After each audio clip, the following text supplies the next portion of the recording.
Assalamu alaikum and welcome to the Mad Mamluks. I'm Mahi and I'm joined by my co-hosts Sheikh Hamir Saeed and Sim.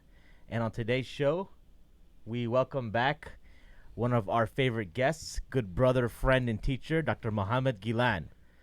Dr. Mohamed Ghilan, please, excuse us as we are trying to do video for the first time. And so, I know you were expecting to see much more handsome-looking individuals, but I apologize for that. But, it is what it is. That's good. Yeah. See how I affirmed the not so good looking part? Yeah, alhamdulillah. People on YouTube, the reason why you're seeing Mahin a little bit cut off is because he put on some weight. So Yeah, I'm actually like on this new diet, which is not the opposite of a diet. yeah. Yeah. Speaking of working out and exercise, are you guys going to watch the big MMA fight tomorrow night? Dr. Ghilan, are you an MMA fan? I actually can't watch fights. Is it against your religion? No, I have a visceral reaction to it. I can't actually watch physical violence when I know that it's real. Yeah. It just I. So wait, no. At least he watches WWE though.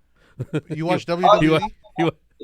It's fake, yeah, hell yeah. Of course he does. I went to Egypt. I was living in Egypt. Everyone in Egypt, all the dudes, they watch WWE. And when I told them that it wasn't real, man, they were really, really upset with me. They all thought it was real. What did he say?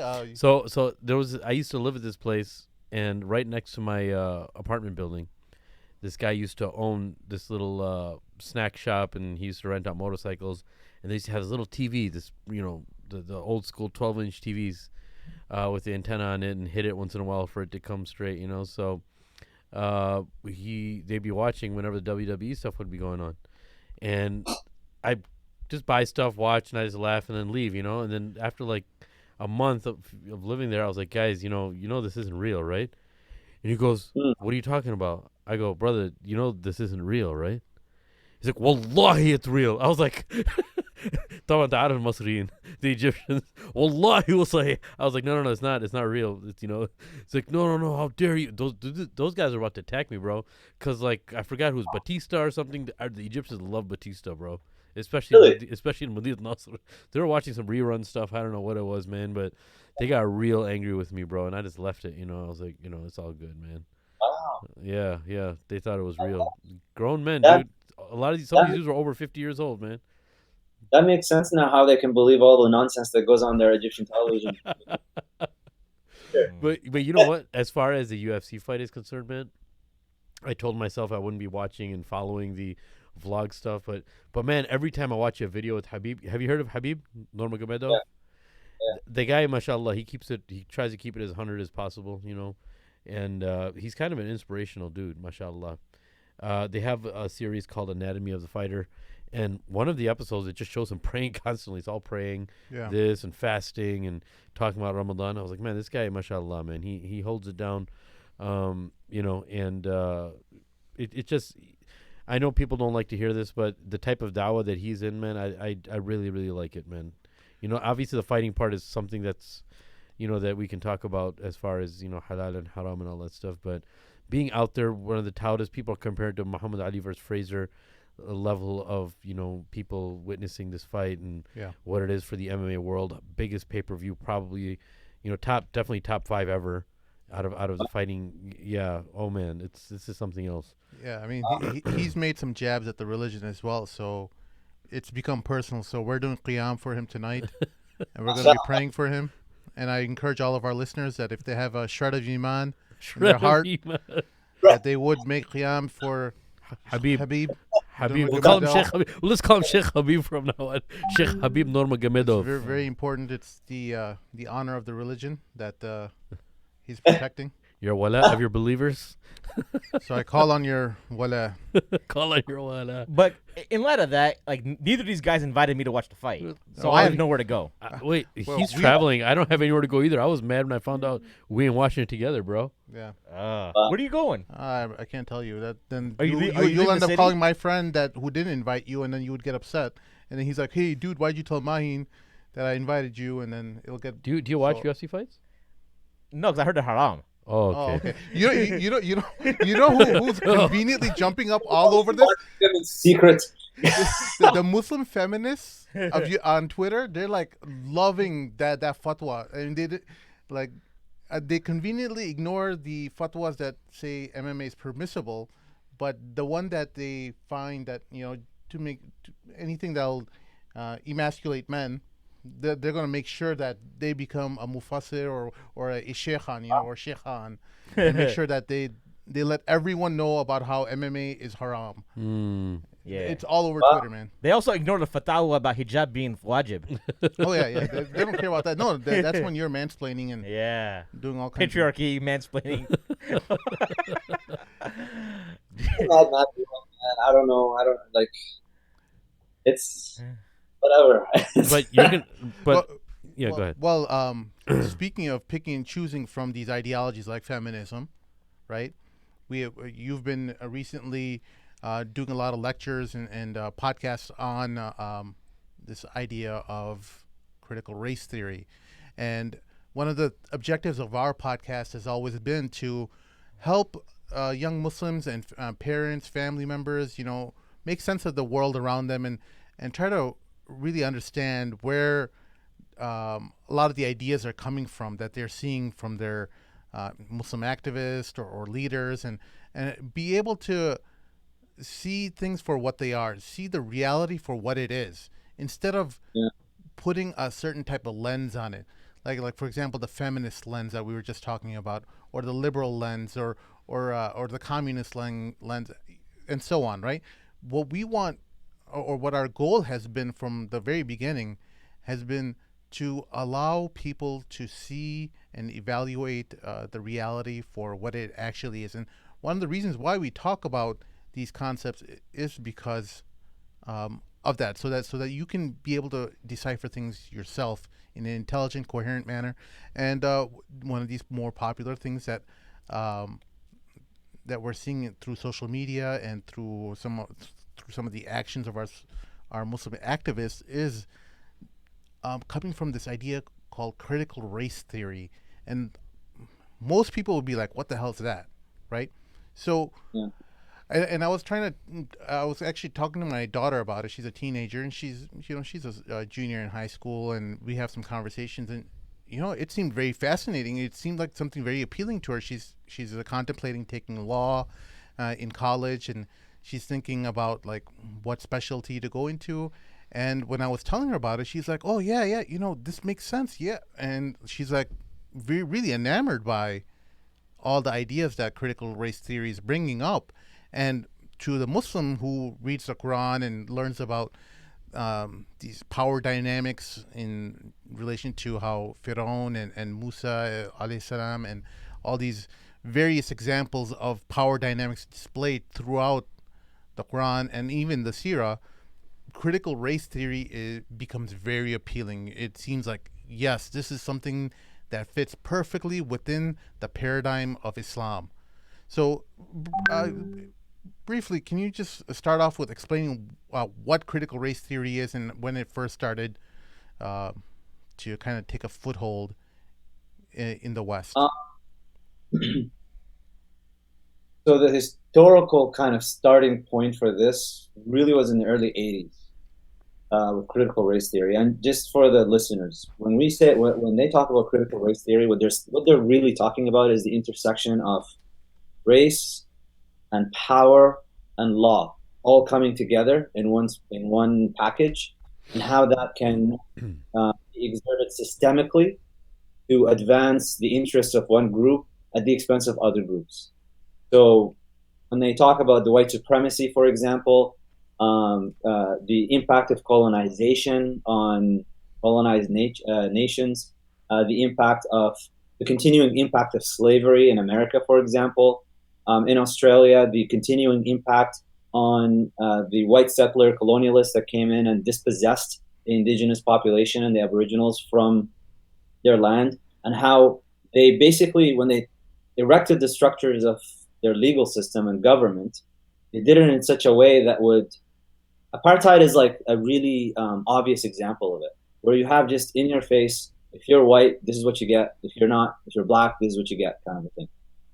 With critical race theory, they're looking more at implicit ways of this happening, where it's not as obviously stated. So if you look at one of the things that they'll tell you in the American context, if you look at the crime of possessing marijuana, or it's legalized, if they catch a white person with marijuana, number one, they won't shoot him. That's, if they don't shoot anybody, they catch a white person, they take him into jail.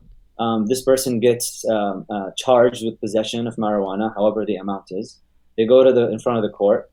They may actually get off with just a fine or some sort of community service or some, just a slap on the hand. The same amount of marijuana, the same record. Let's say that the person has no criminal record, but just happens to be a black person.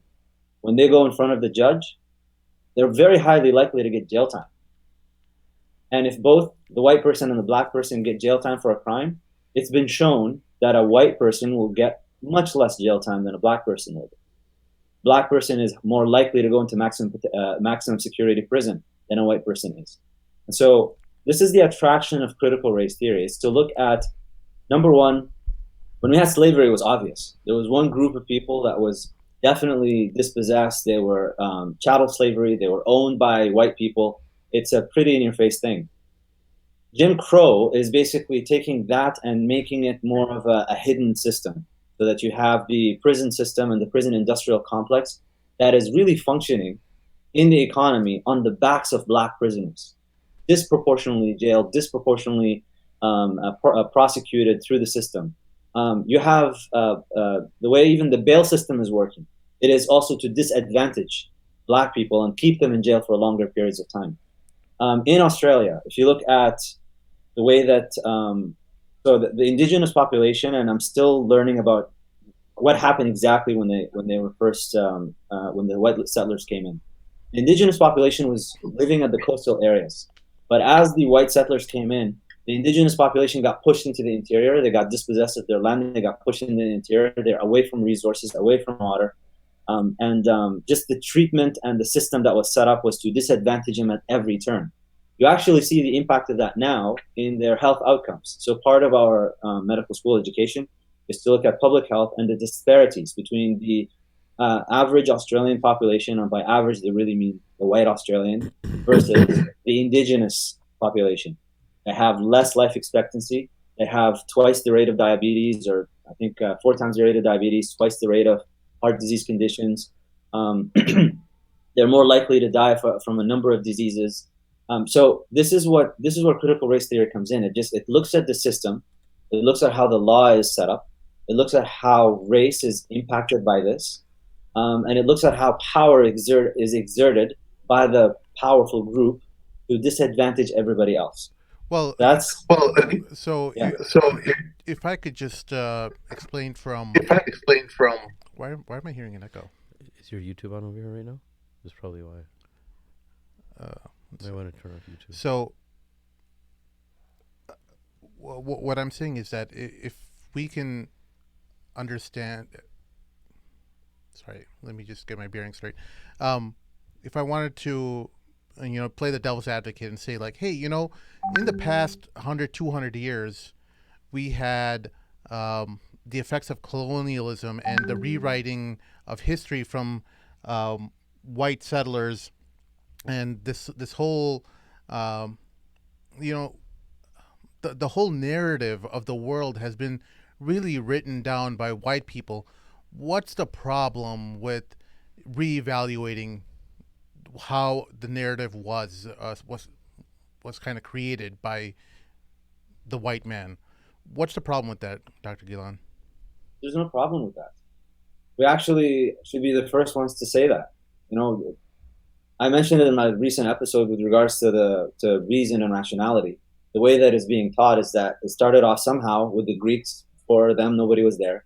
It was just the Greeks, and then from the Greeks there was a dark period, and then it was the Western Europeans, forgetting that there was a continuity, that there were people involved that transmitted all of this throughout, and the Greeks were just one stop over before the Arabs and the Persians took it, Muslims, who translated, commented, and then after the Muslims went over into Europe, and then the Europeans took the baton. And so for us to say, yeah, it was rewritten, and it was rewritten to make the so-called white man, seem to be the epitome of rationality. They are the smartest, and they're the finality of, let's say, even evolutionary theory, that for you to be the most fully evolved human, you also lose your pigments.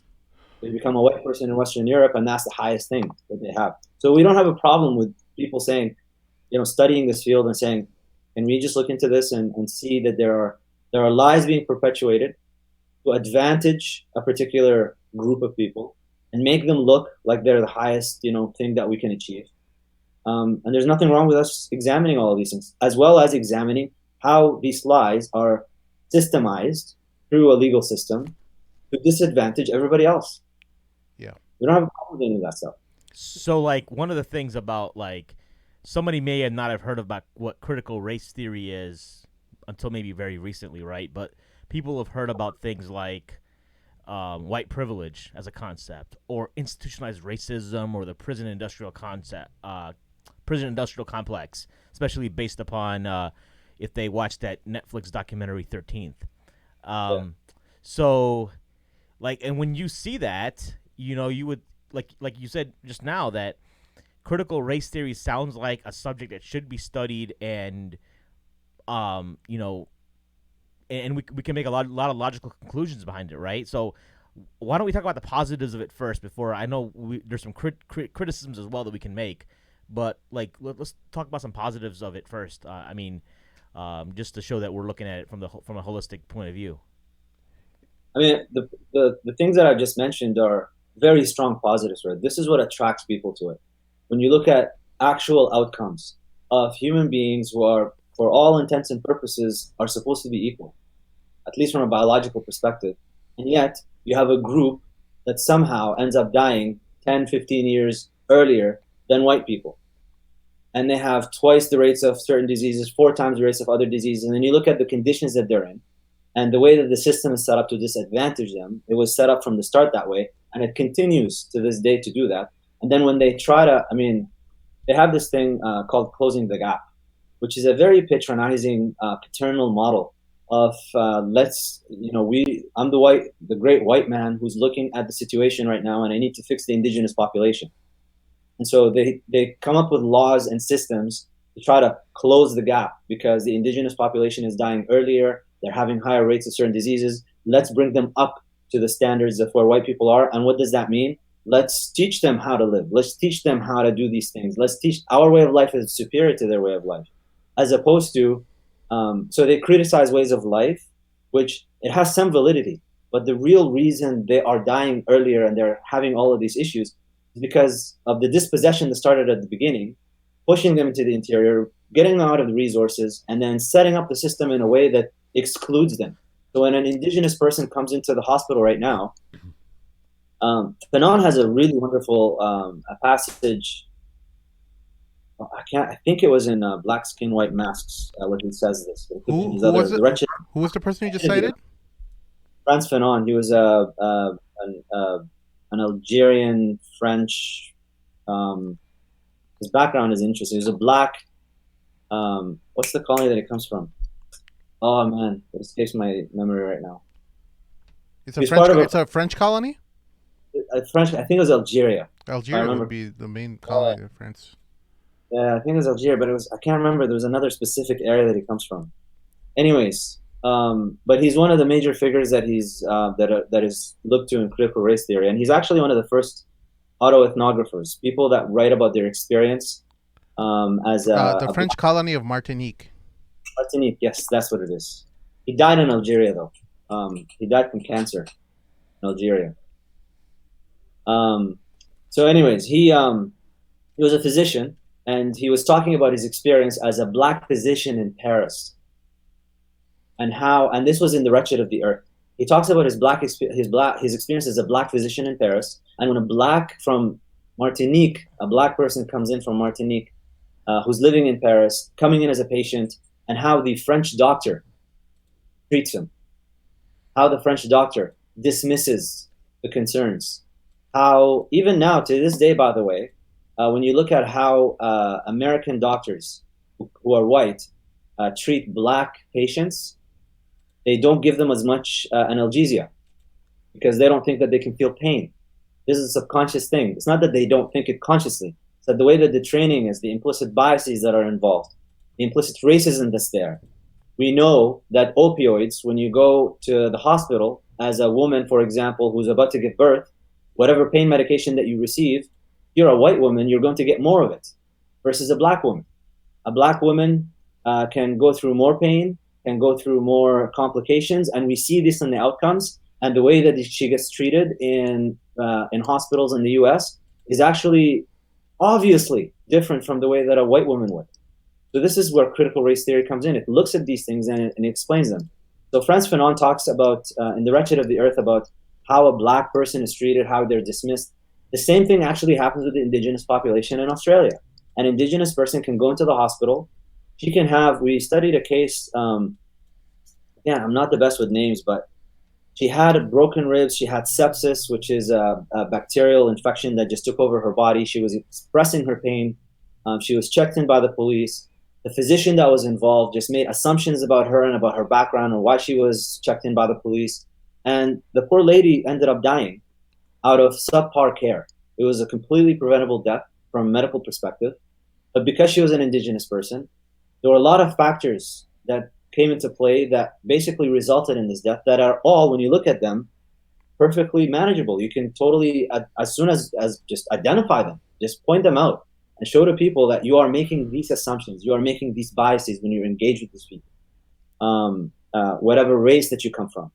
And so this is where critical race theory comes in. It just looks at these systemic, not just systemic, but also implicit assumptions that people are making and they break down language. When you use particular terminology and you talk to somebody and you express yourself in certain ways, this is actually a cultural conditioning that you've had because of the upbringing that you've gone through, because of the education system that you've gone through.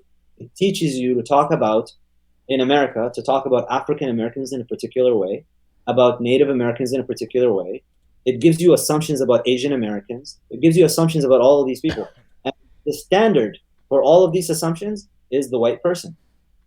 The standard is always the Western European. You are always judged vis-a-vis the white person, which is something that if you actually look back at it, it was systemized. This whole thing was systemized. It really became something in the early 80s.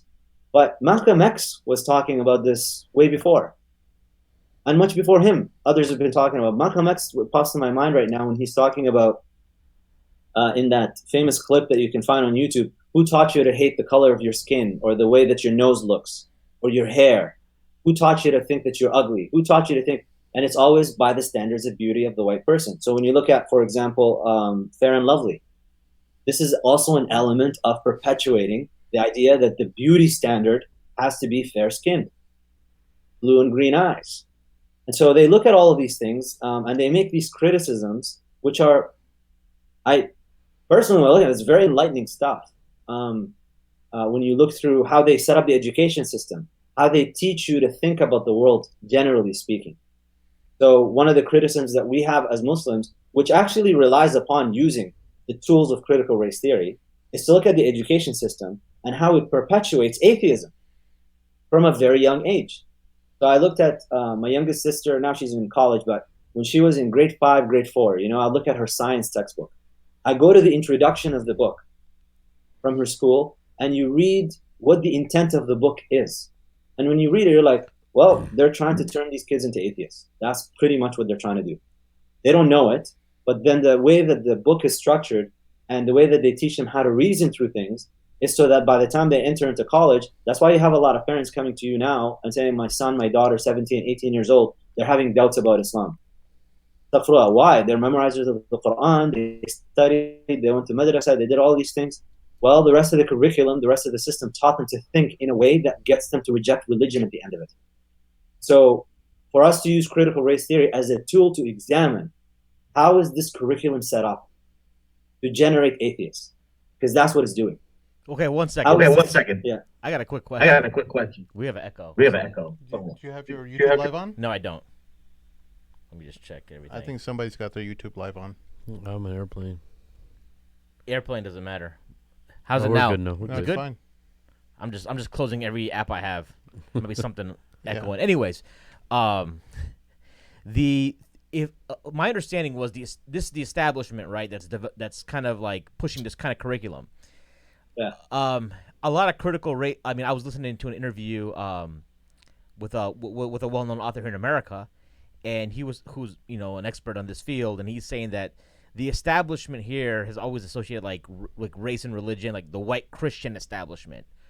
Yeah. So would you then disagree that the white Christian, it's not a Christian establishment anymore that's pushing this? Because wouldn't they want to push like a Christian view of science in their books if they want to maintain status quo? That's what they would like to do, but the way that I'm not as familiar with American history as I should be to talk about this, so I'm not going to make elaborate commentary on it. But the only thing I could tell you is that, from my understanding, the American system is set up on the separation of religion and state. So you have people that say you cannot bring in religious teachings into the curriculum. That in itself is an ideological position, because you are going to say that I'm going to leave religion privately in the closet. And therefore, when you go through that, well, where are the values coming from? When you teach the kids that to be however you want them to be, how to think about the world, where are all these things coming from? It has Christian roots and elements, which in turn we would say it has religious roots and elements, but you're not exposing these elements. You're just telling people, for example, human rights. There's a lot of literature looking at the religious origins of human rights. The fact that the United Nations Charter of Human Rights is actually founded on a religious perspective. It's a religious worldview. What do you mean human is special? You're really truly an atheist through and through. We're just Homo sapiens. Doesn't matter. So they have to rely upon theological foundations for it, and that work exposes these things. But when you teach it to kids throughout the education system, K to 12, they're not getting taught this stuff. They just get taught this is what humans have arrived at, Enlightenment ideals, reason, the power of reason, which is not really reason, it's just empiricism that they're teaching them. And it's really just an appeal to emotions. So when they say, do unto others as you want done unto yourself, this is not a religious doctrine. This is just an emotional thing. It's actually it's taught from the perspective of a narcissistic approach that I want to be treated that way, therefore I will treat others that way. It's not about Allah would want me to treat others that way. It's about me wanting to be treated that way. So that changes perspective for people when they think about these things. Well, I know when I was young, growing up, I saw a lot of the disparity between the same, power dynamic disparity that we see today. Back in the 90s, I started looking into communism as a solution, before anything. I just wanted to see, like, all right, well, this clearly isn't working. People are still, right now, that what the West has set up is not working, and communism seems like an appealing solution that it can create equality between people. And as I pursued the logic in that, I quickly learned that, communism leads to atheism. But, in my young mind back then, I'm like, you know what? Even if it does, I don't have to take that logical route. I don't have to pursue it. I can take the end result and try to utilize that for my benefit, and I think a lot of people are kind of falling into that trap with these ideologies like critical race theory, feminism, postmodernism, and so on, right? They're looking at, well, it doesn't matter what the the first principles are to derive or the way they came to the conclusion that they did. All that matters is the results. Am I looking at power dynamics? Am I able to see the people who are oppressed in the world? Am I able to recognize that or not? And am I able to pass that knowledge on to the people who are following me on Twitter and Facebook and so on? So look, everything you do is a package deal. You might think that I'm going to take the good or whatever, but it's a package deal. When this thing started a few years ago to become more popularized, everybody was taking on things that nobody would argue about with regards to the abuse of power to dispossess people, to disadvantage people. These things, and even now, this is not controversial, but you see the logical consequences taking place as you take it as a package deal. in the view of Muslims now, going back and reinterpreting. I wish they would just ignore the Quran and just say, like, I got nothing to do with this. I'm just going to go and promote whatever I want to promote in the name of justice, however I understand it. But no, they are going back to Islam and saying, actually, Qawm Lut, the people of Lot, it wasn't because of homosexuality. That's not the reason. It was because they were brigands and they had qutta' turuq, and that's why. They were abusing things. They were stealing. They were robbers. They were this and that. But if they were consensual, then that's not the reason. I mean, one of the things I heard was they were gay rapists. They were not just gay; they were gay rapists. Yes, and it's the rape that they were punished for. There's another one now. It's like she got like a lot of views talking about how the hijab is actually nothing but a cultural thing. Totally. There's nothing in the Quran that says anything about the hijab according to her. And so it's not a surprise to me. Every time I see there is an overrepresentation, just so that we're not saying everybody, there's an overrepresentation of Muslims who were practicing Muslims, who used to study Aqidah. Some of them know a little bit of the Quran, who wore the hijab. For whatever reason, as soon as they get into this field, you find the women, overrepresentation of them taking off their hijabs. Some of them still have it, but there's a number of them that, I don't know what happened. You started studying this and then you took off your hijab. Guys that, and girls as well, men and women who get into it and start to justify drinking wine now and drinking in general. So you find them going out and partying, doing whatever. And the ones who took off their hijab, some of them become just pretty vile, like just, men hating, the patriarchy. We got to dismantle it at every level. All of this is a problem. Also, guys, I've heard of guys that got into critical race theory, left the MSA, stopped going to Aqidah classes, came out as bisexual. So I don't understand, like, you know what a thing is by the consequences. When someone gets into it properly, then you see the consequences, and it goes like, there's a problem with the source. And the fact that they have valid issues that they bring up that we have no problem dealing with, we can say, like, you're right, you're absolutely right. There is an overrepresentation of black people in jails. They are being prosecuted heavier than they are with white criminals. Sometimes they're not even criminals. Yeah, you're right. They're getting into their houses and shooting them. And this is something to do with the way that the system is set up, which is teaching people to become something that it's not a human thing to become. Well, the problem is when you don't understand the assumptions that this whole theory is founded upon and how it promotes activism, the ideology that it promotes activism from, you start to adopt the methodology, you start to adopt the philosophy without realizing it, and then you start to think about the world the way that this theory was set up to think about the world, which is at its root, at its foundation, un-Islamic. It is devoid of the Quranic perspective. It actually challenges Allah subhanahu wa ta'ala's way of creating the world. It says the way that Allah created the world is dysfunctional. Wait, and you're talking about critical race theory here?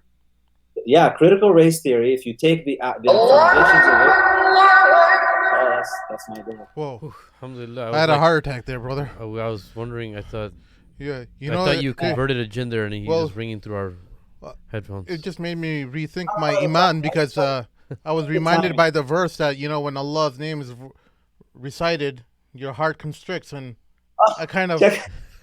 my heart kind of did constrict right there. No, this is more of a shock. Don't worry. You cannot plan this out. You can't plan this out. I said critical race theory says the way that Allah created the world is dysfunctional. Allahu Akbar. There's no such thing as a coincidence, brother. Can't make this up. This is amazing. La ilaha illallah. All right. There's no such thing as coincidence, brother. There's no coincidence. So the way that they treat power, they talk about power, they say power in itself is dysfunctional. The nature of power, the nature of hierarchy, by definition is problematic. For a Muslim, it's like, no, Allah created the world to be that way, that وَفَضَّلَ بَعْضَكُمْ عَلَى بَعْضٍ فِي الرِّزْقِ. Of course. But I'm going to stop you right there so we can break this down molecularly, because this just help me understand this properly too, because I'm kind of confused about the roots. I understand what you're saying, but the roots are a little problematic for me. So you're saying that from the get-go, they're saying that power and power structures, i.e. authority, is something that is not a good thing. Is that where it kind of starts off from? Okay.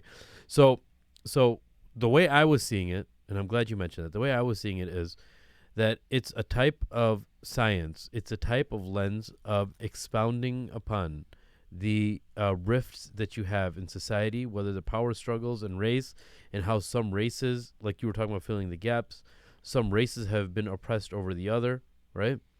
And what's causing those, and what systemic problems and what systemic understandings are leading to all of this. But from the get-go, so the philosophy of critical race theory is revolving around that power is a bad thing. Revolving around power in itself is a bad thing. Gotcha. Of any type of power. I'm sure of it. Those watching, listening, they're going to be like shaking their head. No, that's not. Some of them might say that. But in action, that's actually what they're doing. I mean, some of them will declare it openly, like this in my last podcast when I did that book review. He flat out actually writes that. So is he saying? So is he? Itself. So functional power. So are they saying that this is as of right now with theory, and still we're working out what the solution is, or are they claiming the people who are touting all of this political race theory, not political race theory, critical race theory, are they saying that no, we have a solution and this is definitely not it, so listen to our solution? So are they still in baby stages? What's the deal here? Is there end result the destruction of power dynamics? Is that what they want? So it's almost like communism, basically. Anarchy, yeah. That's why when we say, but the problem is even with communism, there's power and there's dynamics and there's, you know what I'm saying? The human being can't be alleviated from the thought leaders of critical race theory then become the people in power. Exactly. But I don't their worldview. But right? I don't. Are people now? We have to be honest here. Are people that are initiating and very strong in critical race theory and writing books and the head? I don't even know. You know who if there is even like the horseman of critical race theory. Is there such thing? There's a number of figures. Okay. But the thing is, so are they claiming that they're going to be in power? Is this their movement? Their movement, you'll have to go into like critical race theory. Under it, you'll have queer studies, gender studies, race studies. Okay, you have organizations affected as in like the institution of like something. I'm just going to make up a name that's close to it. Something like the institution of studying whiteness and power, or something like that. Like they literally have names like that. They erect these institutions and paradigms, and they say like, "This is what we're doing." So they hate whiteness. Because whiteness right now to them is like, this is the root cause of all evil in the world. It's not Iblis, it's the white man. And a majority of people that are researching, sorry to keep cutting you off, I'm just trying to understand this properly. So are the majority of people behind this, are they people of color, or are they white people themselves? That's the irony of it. The irony of it is that it's people of color taking up theoretical works of white people, white men specifically, and employing them to do their work. Say it again. I'm sorry. Say it again. So they're building off of the knowledge that white men like philosophers of the past, like Nietzsche and all them, and they're building off of their knowledge and their understandings of the reality, and they're building this new philosophy based on that, right? Am I understanding that correct? That's what it is. So they use the work of white men to advance their cause. So hold on a second. The white man, the situation that you're in, and the white man is going to save you. Right. And you've got white folks today that I know that they have so much white guilt that they're at the forefront of it too. That's another. Here's a question to ask. Here's a question. Same thing with male feminists, For the critical race theorists out there, here's a question to ask. If, let's just say that we had like a magic wand, and through this magic wand, I created absolutely equal conditions for everybody. Let's say that I erased all of the inequalities. If there's anybody that is going to commit a crime, they will all be prosecuted in the same way.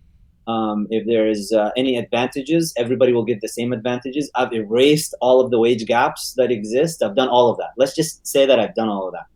But the white man stays in power. Are you going to be okay with that? That's the question to ask. And the answer, I suspect, is going to be like, no, because the white person is the problem with the power. The whole thing is dysfunctional in its own, by itself. As opposed to what, Dr. Ghilan? Well, what are you saying? I'm just trying to be the devil's advocate here, trying to be the CRT representative.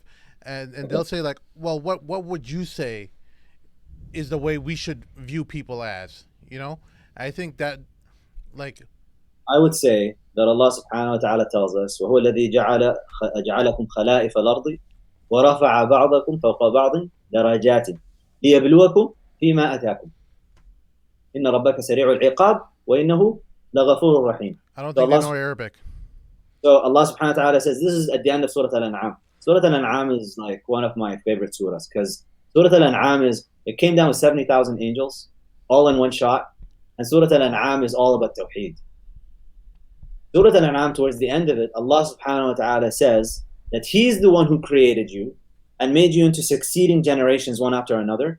And it's Allah subhanahu wa ta'ala that has put some of you over others. And the reason for putting some of you over others, creating hierarchy, creating power dynamics, لِيَبْلُوَكُمْ, to test you in what He has given you. And then as a warning, Allah says, إِنَّ رَبَّكَ سَرِيعُ الْعِقَابِ. Allah subhanahu wa ta'ala is very swift in His punishment. In other words, if you don't do this right, you're going to get the punishment very quickly. وَإِنَّهُ لَغَفُورٌ رَحِيمٌ. And if you repent, come back, fix yourself, you're going to fall into error. Allah subhanahu wa ta'ala is also all merciful and all forgiving. So the creation, Allah subhanahu wa ta'ala done it in a way that He's going to put, and if you look at the history of civilizations, always been back and forth. One group, تِلْكَ الْأَيَّامُ نُدَاوِلُهَا بَيْنَ النَّاسِ. Allah subhanahu wa ta'ala says, these are the days that we just exchange it between people. Some people were in power at some point, now they're not. I mean, if you look at, morning I was going through Surah Yusuf, and just as a counsel to people, Muslims, you should have a daily word of Quran, because it will just a reminder, not just Ramadan. I'm going through Surah Yusuf this morning, and I'm like, subhanAllah, look at like Yusuf alayhi salam, children of Israel, they get into Egypt, he's in power. They're the ones that are running the show. And then, lo and behold, a few generations later, comes Musa alayhi salam, and they're enslaved by Fir'aun. These are the days that we exchange between people. So, Allah can put you, even in Mu'id al-Ni'am wa Mu'id al-Niqam, Tajuddin al-Sukri, where he writes about why do you have tribulations, and why does Allah take blessings away from you, and how to bring those blessings back, and to take away the difficulties that you have. In the book, he highlights, he says, I'm writing this for his time. He's got all these people are in certain positions of power. So he's got the wali, the wazir, the khalifa, all these people. And then he says, the first thing all of you need to recognize is that you're not in this position because of anything that you did.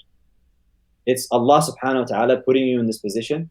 And the material causes and means that you got there, at the end of the day, they're not the reason why you're there. It's Allah putting you there, and He's testing you. And so the first thing you have to recognize is that you are a slave of Allah, and you need to do the position that you're in right. So it's not about who's in power. It's not about how long they're in power for. It's about, I can use critical race theory to see, is this person in power using their position to advantage people just based on their background, based on their affiliation to them. If that is what is happening, that is an injustice that I get to speak against and say that this is wrong. And that's why in the hadith, the Prophet ﷺ tells us, سيد الشهداء حمزة بن عبد المطلب ورجل قام إلى سلطان جائر فأمره ونهاه فقتله. The master of martyrs is Hamza ibn Abdul Muttalib radiallahu anhu, the uncle of the Prophet sallallahu alayhi wasallam. وَرَجُلٌ, and a person, رَجُلٌ could be said in Arabic to a man or a woman, a person who's standing on their two legs, who stands up to a person in power, whatever that power is, فَأَمَرَهُ وَنَهَاهُ, to command them to do good, to forbid them from doing evil, and then gets killed in the process. This is to the extreme level of getting killed. This is how much you have to speak against injustice, against oppression. So when it comes to critical race theory, I don't have a problem with critical race theory as a tool as such. And I can look at it and then say, I can break down systemic things that are happening where a group of people happen to be in power and they're advantaging themselves and disadvantaging others. They're dispossessing others. Yeah. Now I can speak against that. This is how I can use it. That's how I was seeing it. I was seeing it as a tool, likewise. Yeah, and you brought up an amazing hadith. The hadith of the Master of Martyrs, and when few years ago when I started hearing that hadith being touted by leftist Muslims, Muslims who describe themselves as activists, and you'll see them, yelling at, court proceedings and things like that, Yeah. And they're considering themselves part of that hadith. And at first, when I was first hearing that, I was like, "Whoa, wow!" They've come around. They've actually seen the light, but they're actually utilizing that hadith to fit into their paradigm. It's not like they're utilizing critical race theory as a specific tool for in a certain objective. It's that they utilize that hadith because it fit into that paradigm at that moment. And that's what the problem that we're facing with throughout the Muslim world, with various Muslim activists doing whatever they want, and they utilize scholarly support when they need to. When they don't need to, they say, you know what, I'm going to go ahead and do whatever I want anyway, and you guys are going to have to deal with it because I have a large following. And then, a lot of our scholars end up, next time they need them, they end up bending over backwards to help out that Muslim activist again. So that's the problem that we're facing right now. So basically, if I just want to sum it up, you're saying that, like, vice versa, they're using Islam as their tool for their overall critical race theory worldview. Fatah Allahu alayk. That's exactly what they're doing. That's a good thing that he just said. Fatah Allahu alayk. Allah give you open. That's actually exactly what they're doing. They're using Islam as a tool and critical race theory as the actual paradigm that they think through. Yes. And they think, the thing is, like, I mean, if you just go back to the Quran, in Surah An-Nahl, what Allah says, وَاللَّهُ فَضَّلَ بَعْضَكُمْ عَلَى بَعْضٍ فِي الرِّزْقِ فَمَا الَّذِينَ فُضِّلُوا لِرَادِّي رِزْقِهِمْ عَلَى مَا مَلَكَتْ أَيْمَانُهُم. It's like, فَهُمْ فِي سَوَاءٍ أَفَبِنِعْمَةِ اللَّهِ يَجْحَدُونَ. Like, it's, my God, the Quran is amazing. So Allah subhanahu wa ta'ala tells you that those who were preferred over others in sustenance and bounties and blessings, they're not going to be able to take it and go for absolute equality on this and go like, let's just divide the wealth equally between everybody. He said, Allah says this is not going to happen. Don't even bother. This is how He created it. And then He says, at the end of that surah, He's like, أَفَ بِنِعْمَةِ اللَّهِ يَجْحَدُونَ. You're actually now you have critical race theorists that will make Muslims feel guilty for the privileges that we have. The fact that we live in the West, the fact that we have all of these things. It's like, well, look at the shoes that you're wearing were made by so-and-so in this country. How dare you, don't you feel? Meanwhile, the critical race theorist is the one also doing the same thing. He's wearing clothes that were made by children in Bangladesh. And he's complaining. It's the hypocrisy of it is just amazing because and there's no Quran, by the way, in all of this. And just like Maheen was saying, Islam is the tool. Islam is a package. It's like a performance. Just use it as a performance tool. I had a sister come to me last week. She was really troubled. She said that she wears a hijab. She's at work. They're doing some new initiative, and the initiative was something about inclusion and LGBT coming in and all of that. And she said they came to me and they asked me to participate. Now, she was not ordered to participate. It was not an administrative demand for her to participate, but it was almost like a social pressure. It was like, you might jeopardize some things, you might risk some things with your work, with your HR and whatnot. And she said, the thing is, I know why they came to me. It's because I'm wearing the hijab. Yes. And I'm a symbol to them as a tool. They can use me now for their ends. Yes. So wow, subhanAllah. It's no longer about the human, the individual. No. You're a tool because you wear the hijab, and so we can use you in this inclusion campaign so that we can have all of these groups together in one place. Yeah, and people always said that it wasn't going to affect each other. Just mind your own business. Not going to affect you. No, it's going to affect everybody. Yeah. It already has. It already has. And so my problem with Islamophobia also falls under critical race theory. All of this stuff is under critical race theory. Dr. Ghilan, here's the most difficult thing that I often hear from just from people within our own camp, practicing Muslim scholars and students and stuff, and they're like, Mad Mamluks, you guys and your friends, they make a big deal out of nothing. It's like a small problem in the greater scope of things that you guys look at, everything as a kufr ideology or something that's alien to Islam. And the problem is that they are our own scholars and leaders who are, the vanguards of the religion, they have fallen so far back that they haven't really even looked at all the various ideologies that are kind of overlapping each other and have kind of formed a modern construct and are shaping the minds of tomorrow. And they're delegitimizing what people like you and I are doing over here at the Mad Mamluk. So they think it's not important. Let me tell you something. I know from just like from the grapevine, a little birdie told me that a couple of very prominent figures in this particular country, Muslims who are working in critical race theory stuff, they expressed conflicts that they're having with their own religion, because they're coming up with conclusions from the work that they're doing, and they're seeing things in Islam, and they're having problems. So, you know why I think this is a big deal? I missed the days, man. I remember, is it Kamran? Yeah. He was saying like we missed the days of the Salafi versus Sufi debates because we were all using the Quran. Yeah, Kamran. That's our friend Kamran Riaz that he's talking about. Yeah. Shout out Kamran. Yep. It's a brilliant thing to say.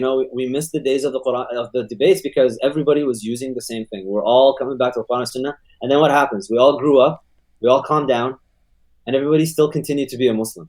Yeah. Now, the debate is not between Salafis and Sufis. The debate now is between critical race theorists who are Muslim and what they disparagingly refer to as traditionalist Muslims. Yeah. Well, the problem is when everybody calms down, the traditional Muslim is still going to be upon the Quran and the Sunnah, and they'll be calmed down. But the critical race theorists would have imbibed so much of this poison, they're going to leave the religion. Well, and it's not just that. When you go onto some of these critical race theorists, at least from the United States, you see their like Twitter accounts, and all they do 24/7 is make a business out of Islamophobia, about creating fear among people that look how you're being oppressed, and how it's all about just chaos and fear and propelling. It's going to sound like a bit too much. Yeah. This is going to sound like too much of a description, but it's a Quranic description. الشيطان يعيدكم الفقر ويأمركم بالفحشاء. It's a satanic approach to keep sowing the fear into the Muslim community, because that's what Shaitan does. He promises you fear. He promises you poverty. And out of that, وَيَأْمُرُكُمْ بِالْفَحْشَاءِ, because you're afraid and you're anxious, what do? You go and commit things that you normally wouldn't. And so it's not surprising for me when I say Muslims, even if they say, I align with the LGBTs, groups, but I don't.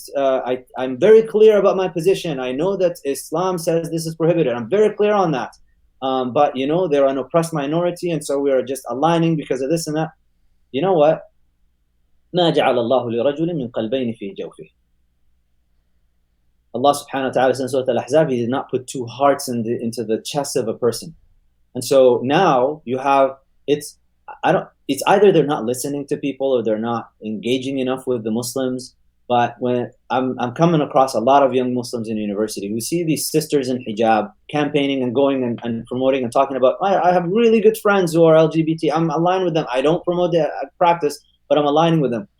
A lot of young Muslims are looking at that and they're feeling a cognitive dissonance. They're like, the Quran is very clear to the degree of destroying a whole nation because of this practice. Meanwhile, you're coming here and telling me that I can align with this group and promote and do all of these things. We're not saying, from our perspective, you as a human being, we respect your humanity. We do not condone any form of violence against anybody because of how they identify themselves. We're not, but the problem with this particular issue is the LGBT groups have linked a behavior with their identity. So now riddle me this. How do I stand up for somebody who identifies an impermissible behavior, clearly prohibited in the Quran, with their humanity? How do I de-link this? They put us in a bind where it's answer to this, by the way. I'm not promoting an answer. I don't know how to answer this conundrum.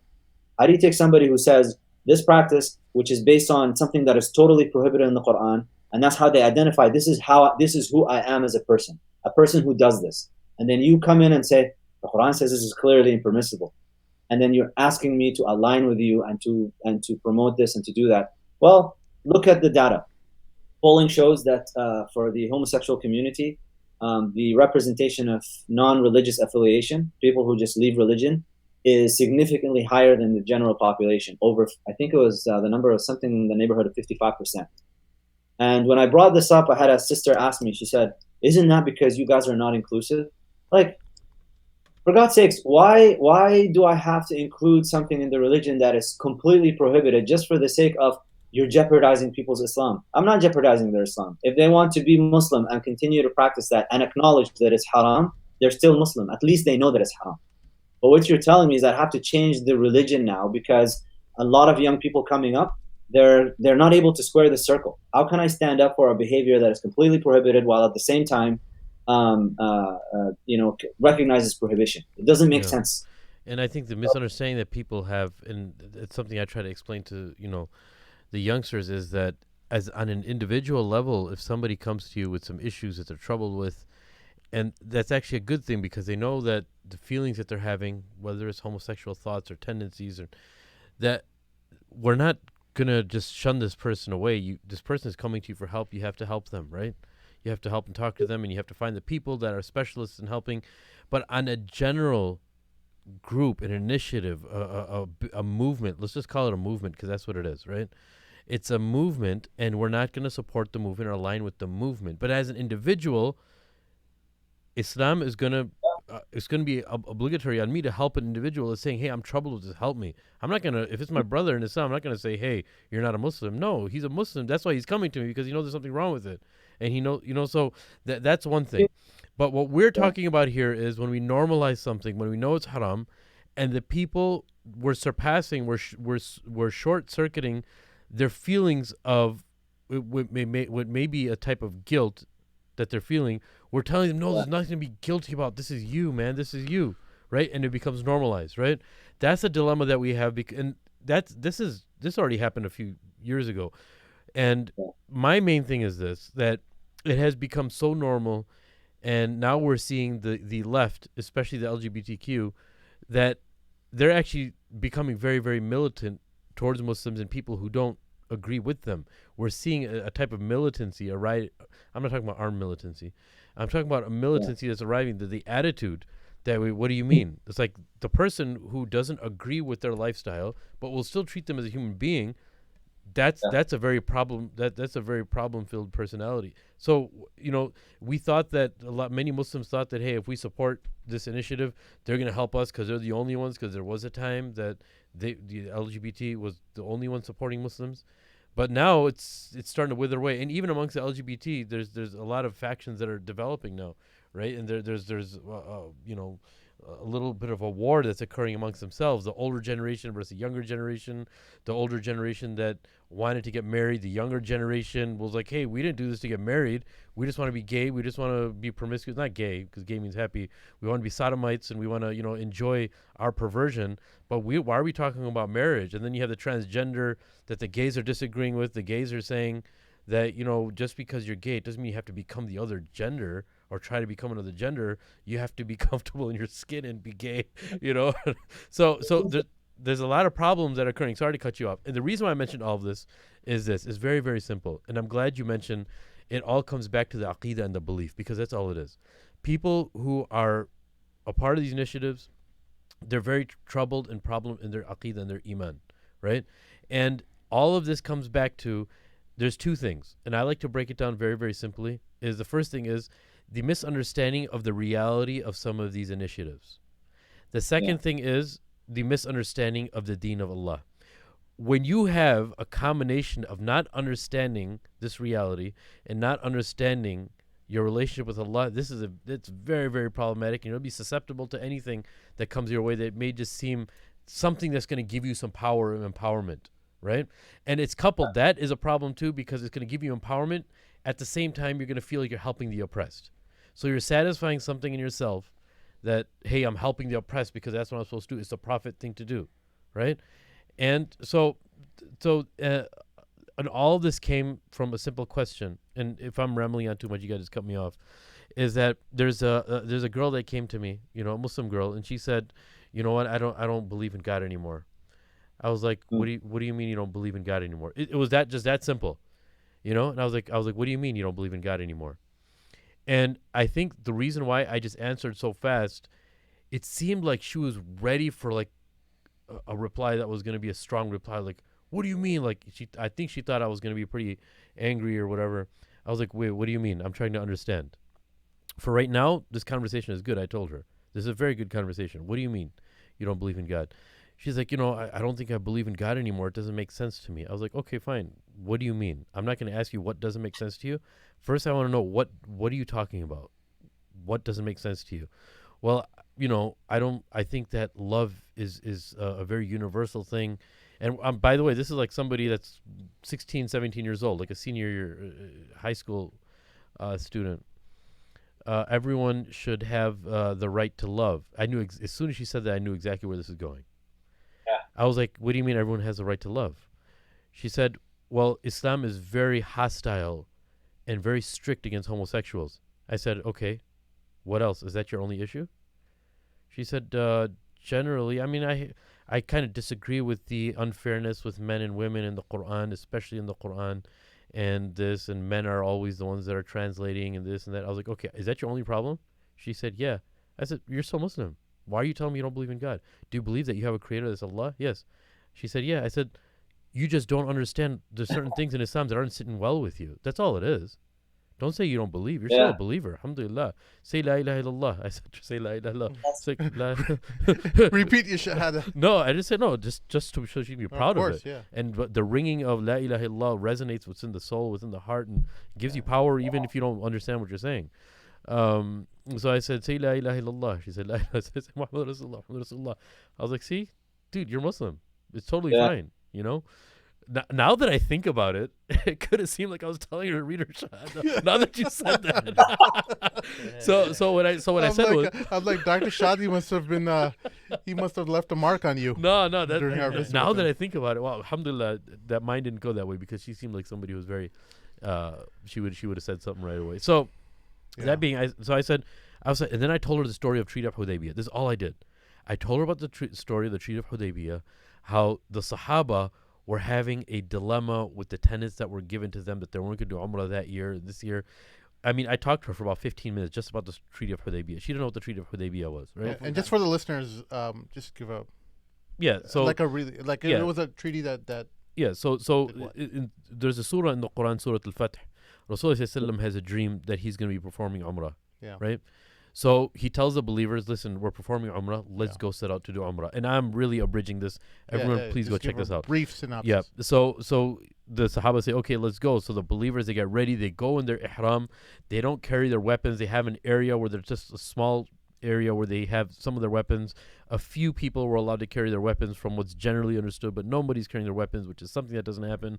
They go to Mecca. They're heading towards Mecca.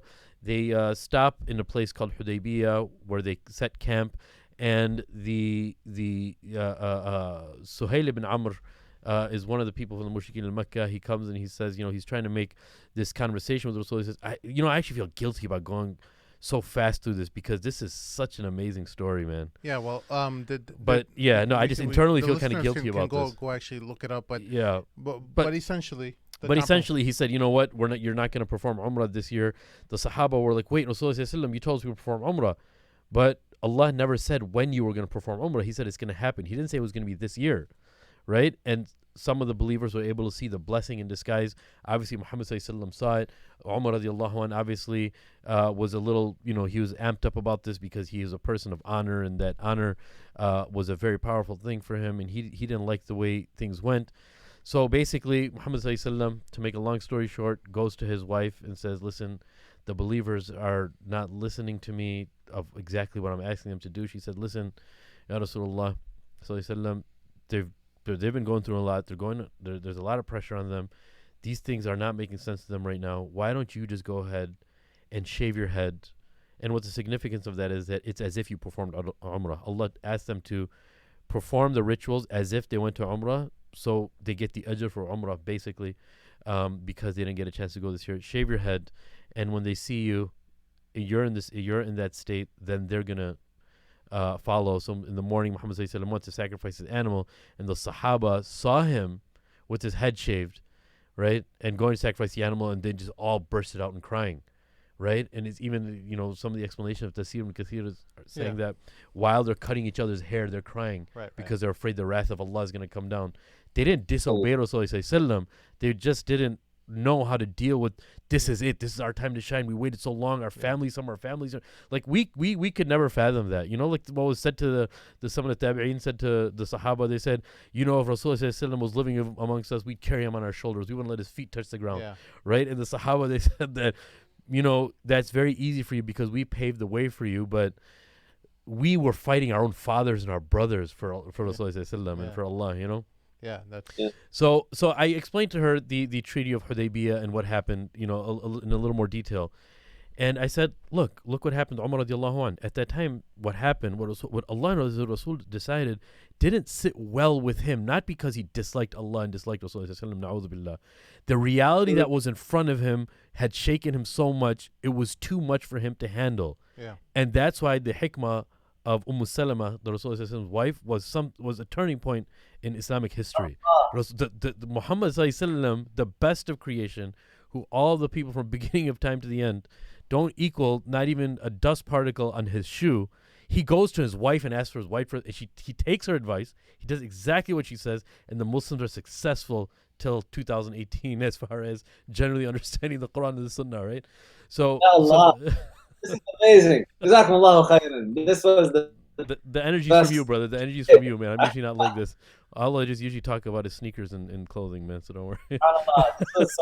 No, but so what I'm saying is that just because you don't have a solid understanding of Islam, it doesn't mean that you're out of the fold of Islam. I said, you're a Muslim.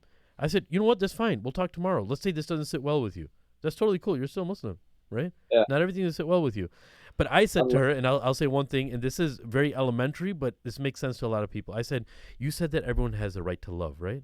She said, yes. I said, you know what? You love your mother, right? Yes. You love your father? Yes. Do you love your brother? Yes. You love your friends in school? Yes. Everyone has a right to love. Right? Everyone has a right to love. Now I said, now the LGBTQ, are they saying that they just want to sit with one of their friends on the couch who's the same gender and cuddle with them? Is that the right that they're asking for? Because that's what love can mean too. They just want to sit on the couch and just cuddle and kiss each other on the cheek and watch a movie? Because if they do, there's nothing really wrong with that, right? Is that what they're asking for? Is everyone has the right to love? What are they really asking for? She said, well, they just want to, be married. I said, okay, that's fine. What does marriage mean? Like, I'm helping her break down. I'm talking about the reality portion. What is the reality of this? Like, I said, okay, let's just say you have Bob and you have John over here. Bob and John love each other, right? They love each other. They want to get married. But why do they want to get married? Just so they can hang out and hold hands and walk in the street? She said, what do you mean? As if like I'm like the creep now, right? I said, no, think about it. They want to procreate, right? She said, yeah. I was like, how are they going to procreate?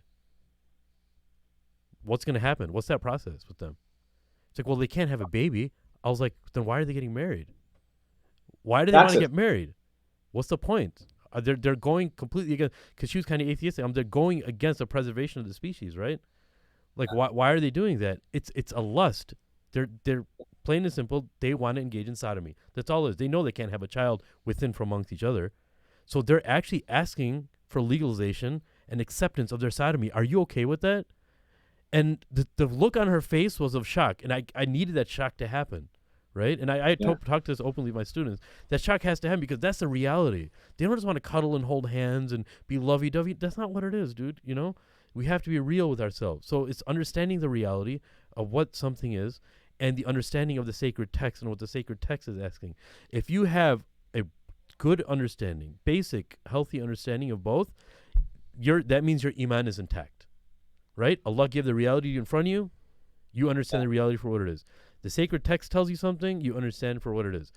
What we're talking about here right now is people having problem with their iman. There's a misunderstanding in the text and a misunderstanding in reality also, right? You very much said that there's some people that you talk to, Allah says this, Muhammad says this. It's very, very clear. Yeah, but we need a little more detail than that. Okay, let's give you detail of the explanation of Rasulullah. This is how it goes. Yeah, I don't know. What they're actually saying is, man, this is a little Neanderthal. We need something more advanced. We need something more philosophical. That's what happened with the Muslims and the Greeks sometimes, right? When you were when something was brought up, it's like, yeah, we need a little bit more of an explanation. This is not what it is. We need more. You're just a little backwards just by sticking to these texts that are 1400 years.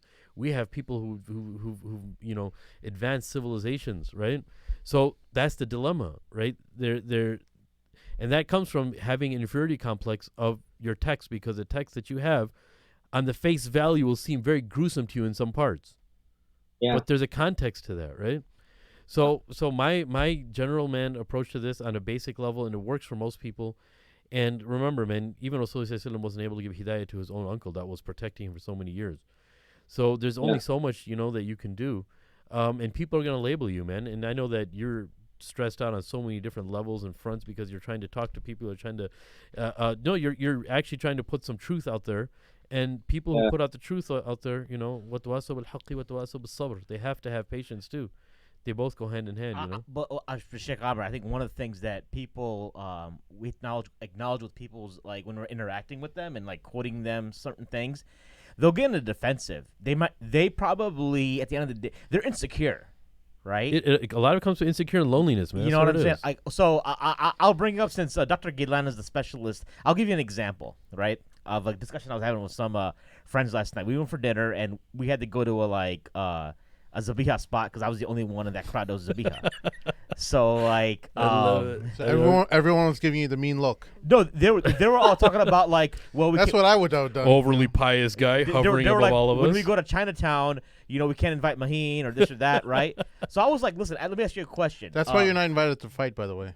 Oh, so like, I asked them a question. I was like talking about it, and like, they were like, because I was talking about, hey, listen, like, one of the things I told them specifically for myself was, I had fallen off and went back to like eating non-zabiha for a few months.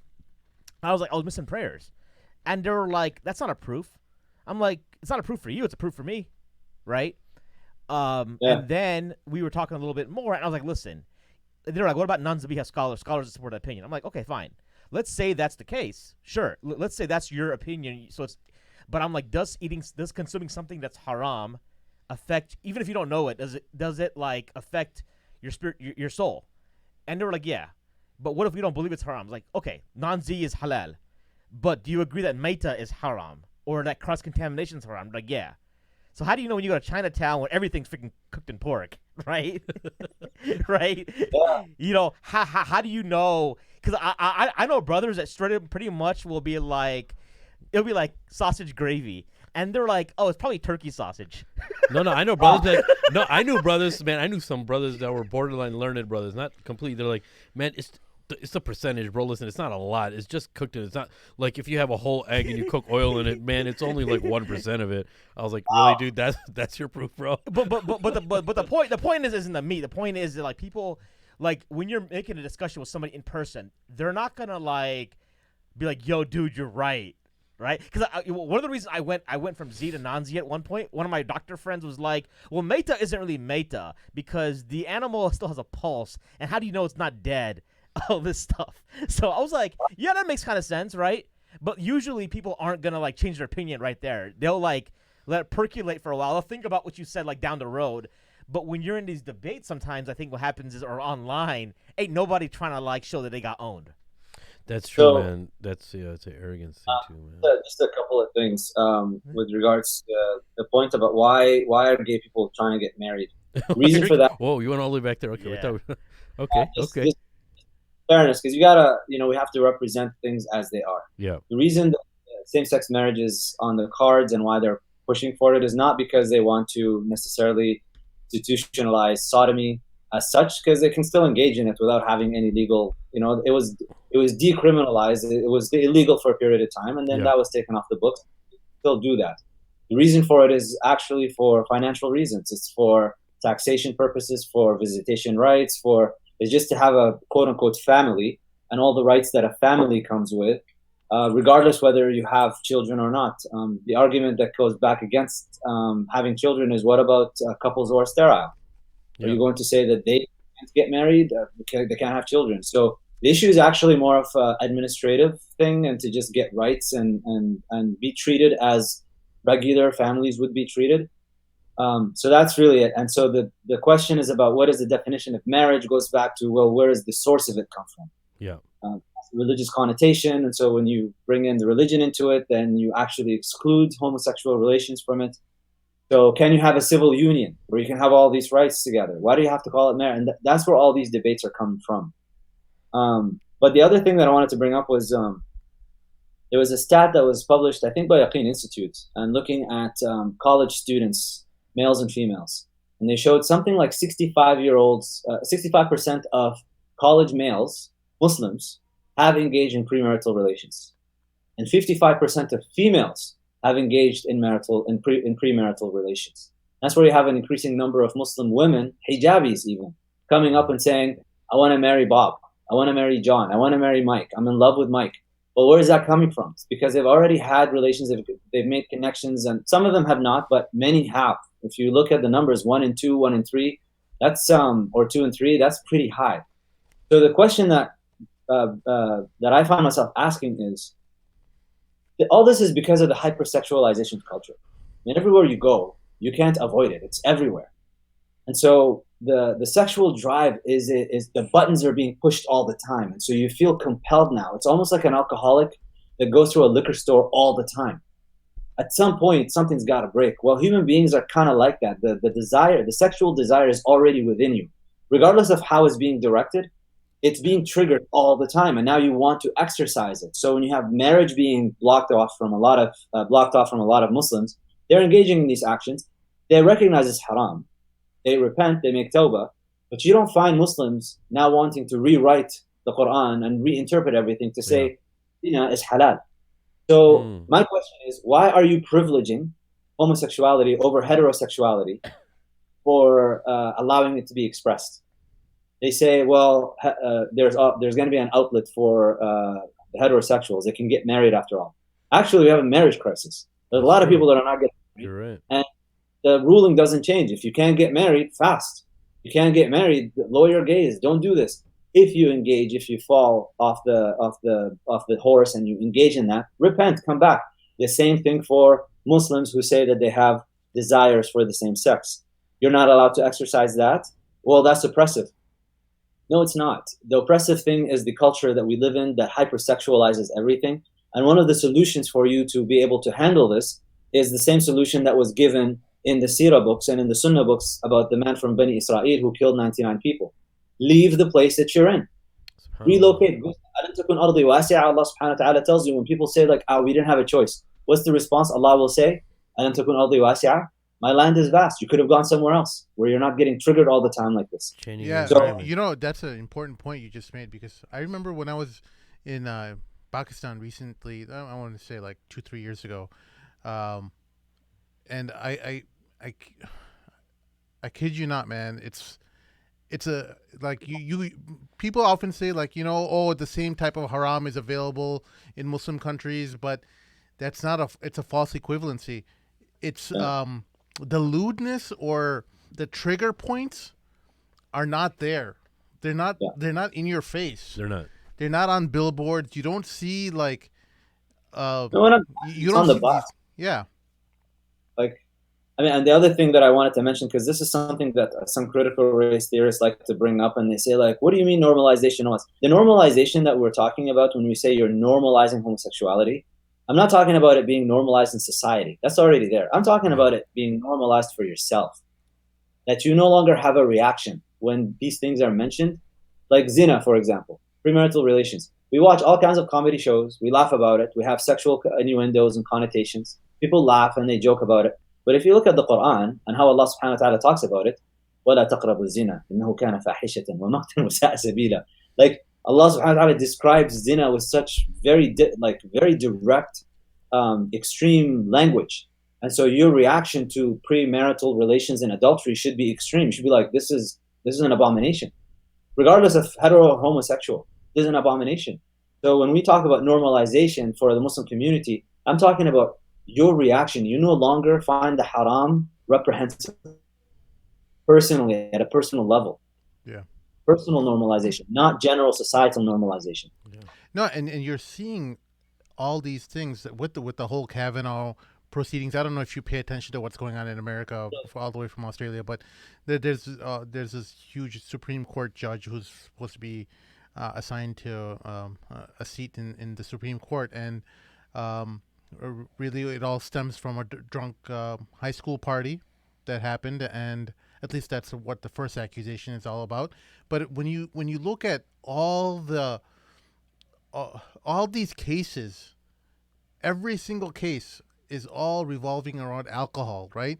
And I was listening to another podcast recently, and it was talking about like how every sexual encounter that both hosts were talking about, it always involved alcohol. And I'm like, and it just dawned on me like how all these things are all interlinked with each other. That they think that it's freedom that they're getting, but it's actually the source of their destruction.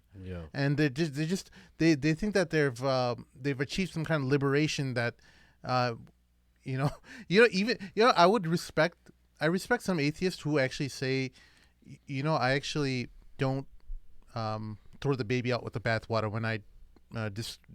When I became atheist, I actually recognize some of the reasons why religions have things like not drinking alcohol or the consumption of pork, because they said like back then they had all these reasons why their societies were falling and collapsing and diseases were spreading, and they must have ascribed reasons to it. So in that kind of sense, I kind of gave some kind of respect to this one atheist I was talking to, and he actually said that there were people who had wisdom in the past, and just because we forgot about why they came up with these things in their books doesn't mean that we have to really throw everything away. But nowadays, with the liberal construct that's been established in the West, it's like they've attained a new level of freedom that has never existed in history. Yeah.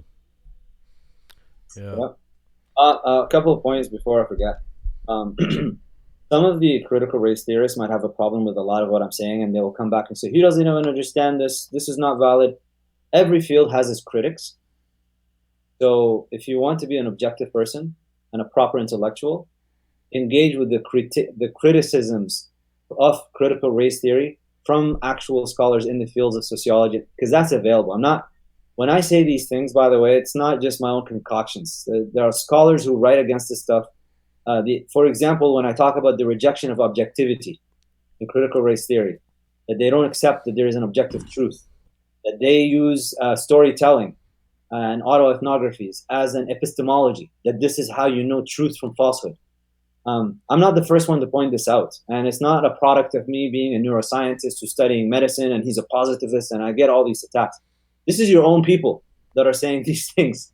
I'm just letting you know and exposing another side that you happen to read to a couple of authors, you follow a particular figure, you're really excited about the writing, go engage with the opposition. The same way that when I read neuroscience, I don't just read, I'm not parroting neuroscience as the be-all or end-all, because I know all the criticisms of it. I read about it, I engage with it, I understand it.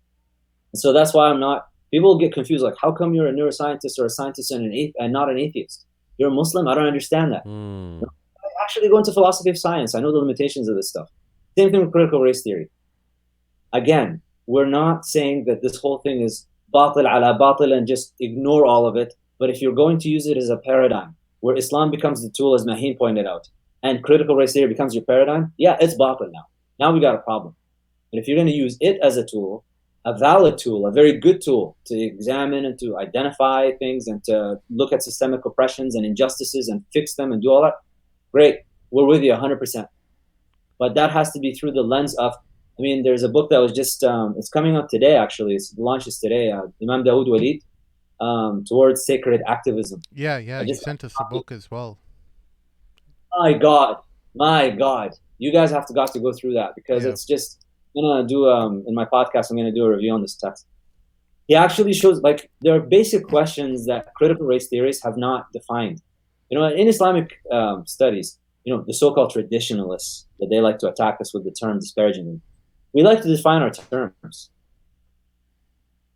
When you talk for justice, what is justice? What constitutes oppression? What constitutes equality? What constitutes all of these things? So that we can engage. Well, we actually have in our sources, Allah tells us how He created the world. He created the human being. He knows you more. He's closer to you than your jugular vein or carotid artery, however you translate that. He's telling you what you're like. Allah tells you what you're like, how you're going to act when you're not praying, how you're going to act when you're praying, and you're connecting with Allah subhanahu wa ta'ala all the time. Through the sunnah of the Prophet sallallahu alaihi wasallam, he tells you what we're about, how society is constructed, what is going to bring our downfall. He tells us all of these things, down to, he sallallahu alaihi wasallam tells us that if you see fornication become widespread, the people are going to have diseases that you guys haven't seen. Yeah. And so the whole module that you study in medicine about sexually transmitted infections, these things, you will not get them unless you are a promiscuous person. Yeah. So everything has been told to us. My question to the gentlemen and ladies and gentlemen of the critical race theory, the ones who are big fans of it, who they built their whole lives around this. My question is, what role does the Quran, active role, not a recital, but an active role in your life, in the way that you look at everything, what role does it play? Because when I look at the things that you are all engaged in, most of you, not all of you, most of you, when I look at the things that you're engaged in, when I see that people that get into your field drop studying Islam and they start coming out as gay or lesbian or bisexual, they drop their hijabs, they stop praying, they start drinking, they do all of these things. This is a legitimate question to ask. What is going on with your field that is producing people like that? Yeah. Doc, I assume you read the YouTube questions then? I haven't read the YouTube because questions. you seemed like you read them and answered them already. The one question I think you answered, so a couple questions you asked about, like somebody asked about you being having a background in neuroscience and you addressed it. The one, it's funny. They asked so they're saying that you are quoting people that quote stuff for their own agenda. You can tell us what's your agenda. Aren't you? Yeah. What are you up to, you neuroscientist? What am I up to? Here's a question to all of those listening, watching this live or whatever. All I'm asking for, number one, ad hominem attacks don't work with me. If you're going to attack backgrounds and ideologies or whatever, that's not the case. I want you to tackle the argument. If you're a rational human being, just look at what I'm saying, the content of my speech, and break it down. Don't just make claims, grandiose claims about, I don't have background, I'm quoting people. My agenda is simply bring you back to what Allah said and His Messenger said. And that's it. That's my agenda. My agenda is to turn your attention to a simple fact. I find it really fascinating for all those guys and girls, men and women who are engaged in this. They will throw all kinds of disparaging remarks. They will say all kinds of things. And then when it comes down to it, none of the verses of the Quran, none of the hadiths are actually addressed. And in fact, even in their responses, the Quran and the Sunnah are absent. Dr.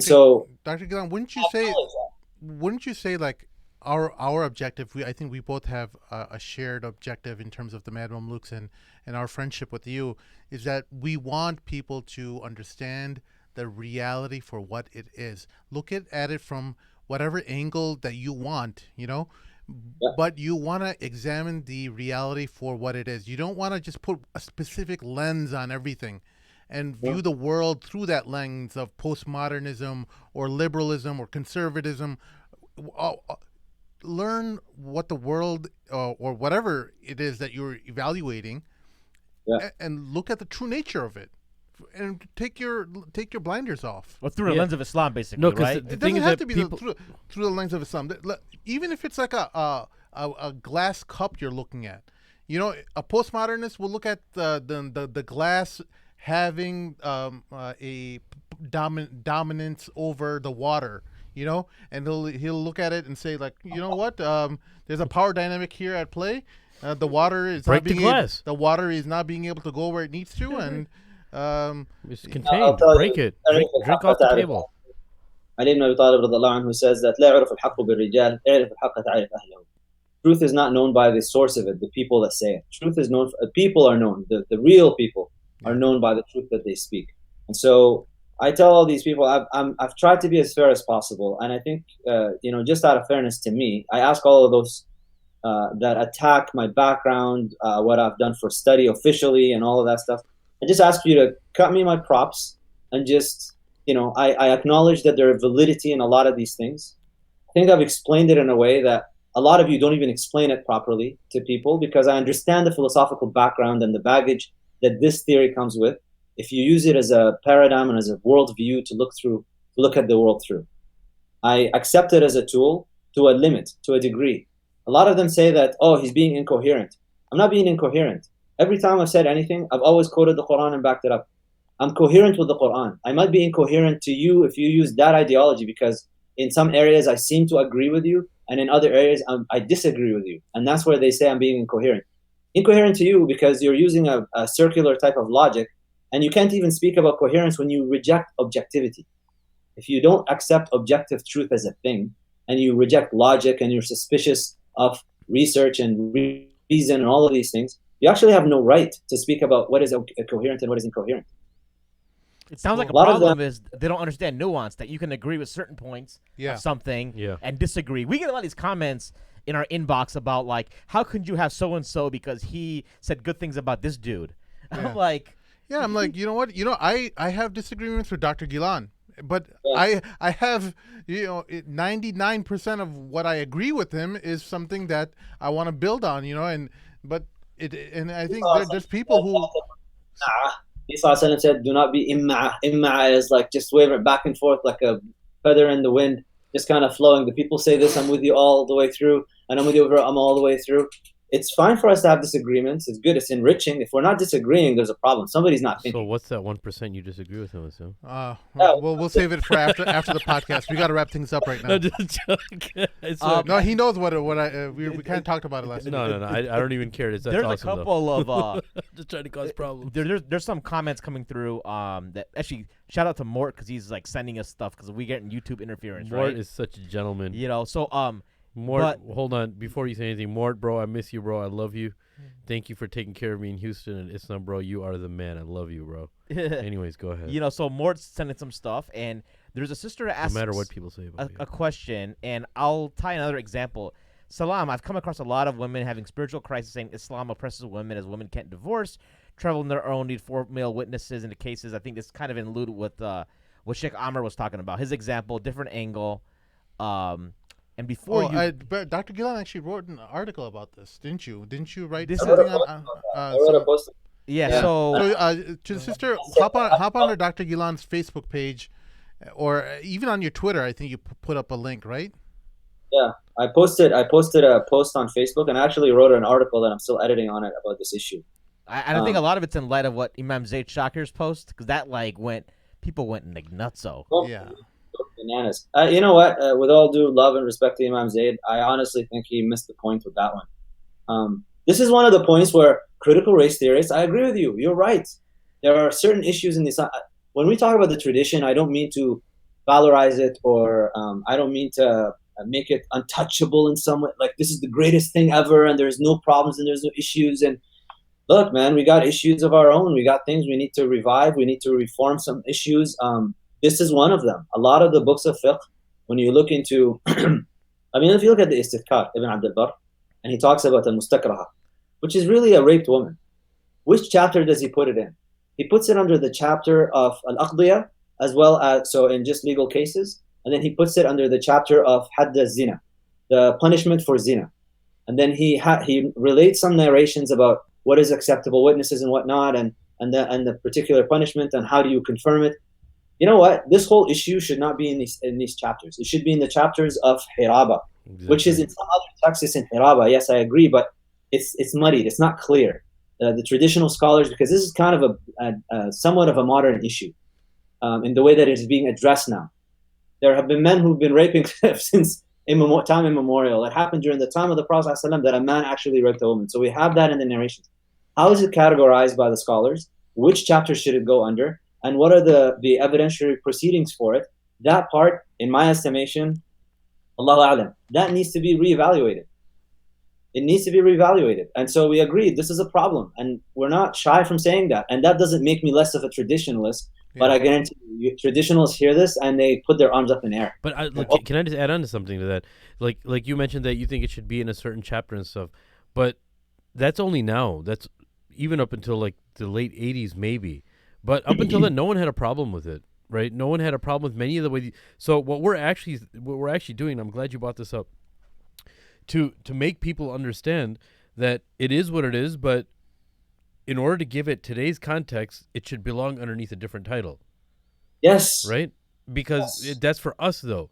But even then, look how much people are willing to go to make you understand and just understand the essence of as far as rules and regulations in the Sharia are, right?